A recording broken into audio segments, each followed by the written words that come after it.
পুজোর মধ্যে একটু ভালো মন্দ খেতে সকলেরই ইচ্ছা করে, তবে বাইরের প্রচুর তেল ঝাল মশলাযুক্ত রান্না স্বাস্থ্যের সাথে সাথে পকেটের অবস্থাও খারাপ করে দেয়। তাই আজকে পুজোর সময় বাড়িতে বানিয়ে দেখাবো চিকেন চাপ। প্রথমেই চিকেনগুলো ভালো করে ধুয়ে জল ঝরিয়ে নুন, হলুদ, লঙ্কা বাটা, আমি শুকনো লঙ্কা, কাঁচা লঙ্কা একসাথে মিশিয়ে বেটেছি। টক দই, আদা রসুন বাটা ও ধনে গুঁড়ো, জিরে গুঁড়ো, বিরিয়ানি মশলা দিয়ে ম্যারিনেট করে রেখে দিতে হবে 8 ঘন্টার মতো। তবে আপনারা চাইলে যতক্ষণ পারেন ততক্ষণ রাখতে পারেন, তবে চিকেনের টেস্ট আর টেক্সচারটা খুব ভালো আসবে। এরপর পেঁয়াজ ভাজবো।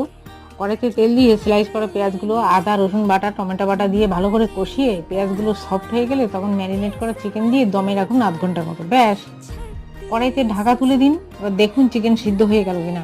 মশলা দেওয়া জল ও গরম মশলা দিয়ে কিছুক্ষণ ফুটিয়ে একদম শেষে কাজু বাদাম বাটা দিয়ে নামিয়ে পরিবেশন করুন। ঘরোয়া চিকেন চাপ।